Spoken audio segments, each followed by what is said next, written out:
Hey, everybody. Welcome to the Leader Lab. This is Leadership Shorts, quick thoughts to help you level up your leadership. My name is Chad Wright. I'm the founder of Forward Partners. I'm joined by my partner in podcasting, Emily Grace Deal, EGD. Yep. What are we talking about today? Today we're going to, last episode we talked about firefighting. Yep. And how it can trap us, keeping us from the deep work that's required to kind of grow organizations. Yeah. So my question is, once we stop fighting fires all day, now what? Now what? Because it's funny because we convince people they need to stop fighting fires. We help them identify the processes and systems where they're at the center of it. We help them get out of that. And then there is this transition to, now what do I do all day? What is my value? It's my job, yeah. And there's a real distinction here to think about. Firefighting, if we see ourselves as a firefighter, we are going to show up as a version of us that's looking for a fire. What's the problem that I can jump in and heroically solve? Firefighting is loud. It's exciting. It's fast moving. We got to go, go, go. Let's do this. I think there's a distinction. We have to switch that mindset and see ourselves more as gardeners than firefighters. Mm-hmm. We are here as leaders, especially at the highest levels, to cultivate growth. Growth for us, because we obviously all need to be growing in our leadership and our health. I think probably growth for our teams. Are we as individuals growing and as our teams growing? And then the organization, are we growing our impact and the good things we're doing? And there's such a huge distinction between firefighter and gardener, right? When we think of the firefighter, there is that action-oriented, right? Like, yeah, we're going to go do this. We're going to fight a fire. We're going to save a baby, you know? Sounds exciting. There's Dalmatians. I don't know. Yes. But when we think about gardening, a little less exciting. Yeah. A different pace, right? Yeah, the pace is the big part of that. It is, because when we think about it, we kind of break this down into how do we see this? And the reality is it is much quieter than fighting a fire, but the first one thing we wrote down is it requires patience.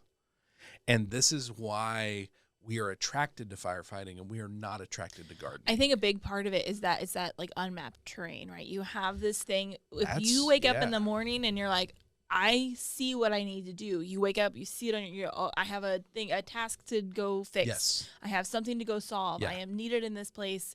And then cultivating, growing your company, your relationships, whatever that is such a slower pace, and it's something that you have to go figure out. It's not clear. There is a lot more figuring it out, not figuring out on the ground, how do we solve this problem? But hey, I've got this giant piece of land and it can be anything I want it to be. What do I want it to be? Yeah.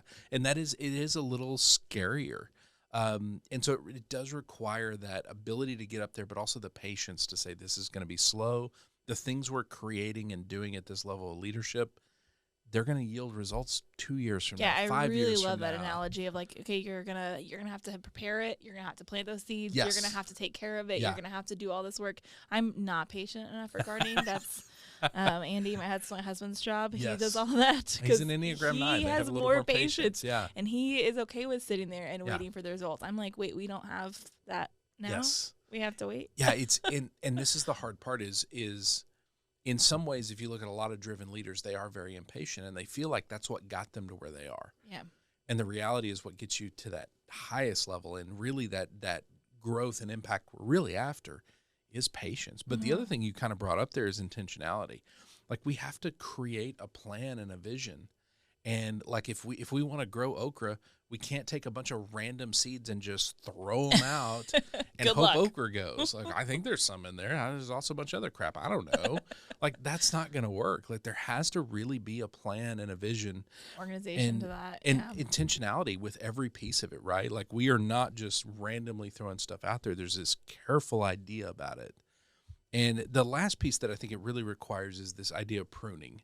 When you think about growing an organization, there are those seasons where you go, man, we've really got to make changes to get where we want to go. So I see the plan now. I see where we want to go. Here's where change comes in. And sometimes that is pruning. That is saying, hey, this product that we sold before, we're not going to sell that anymore. This person that we had before, maybe they don't have the skill set to get us to the next level. So we have to replace them. And so there is this pruning process. And if you think about the distinction, if we're a firefighter, there's no careful pruning there, right? It is just get the fire out as fast as possible. Yes. But this gardening, it is quiet, it's slow, it's thoughtful, and that's such a different pace. And so I think that's where the distinction becomes hard for people. Yeah. And that's where, even as we unwind that, we're going to be attracted back to the firefighting. I think a cool analogy that fits within that firefighting and the gardening is that sometimes when you garden, you're going to plant something and it might not work. That plant might not make it. That's fair too. And if you're able to sit and see that and be like, okay, what do we do now? Where do we go? And that, like, if you're passing off the project to somebody else, it might not make it, and that's okay. I didn't even think about that. When you're putting out a fire, like, it's very clear if the fire's out, and I'm solving problems, I'm moving fast, getting things done.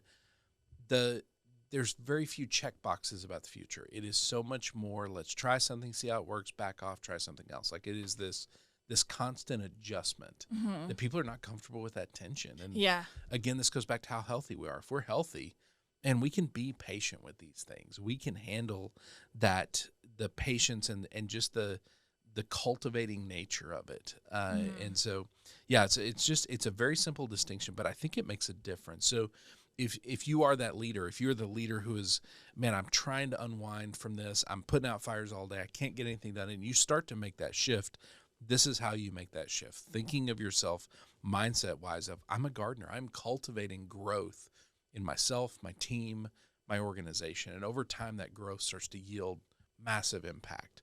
And that's what we're always after. But really, this is the course there. And it's a very different course than most people are probably comfortable with. But it's reality. That's what we're supposed to do. All right. I love this piece. If people have questions, if they have quotes, anything they want to send to us, where do they send those? lab@forwardpartners.net. lab@forwardpartners.net. If you listen to an episode and you want us to go deeper on something, you want us to really unpack something more, or you have feedback on it, send it to lab@forwardpartners.net. If you want to see all the work we're putting into putting out content like this on the socials, which are all the socials basically, where do they do that? @ForwardPartner. @ForwardPartner. Just search for @ForwardPartner. You will find us. Emily, thank you for podcasting. Danny, thank you for producing a podcast. Wilco Workspaces, thank you for your partnership on this. We will see you right back here in the Leader Lab for Leadership Shorts.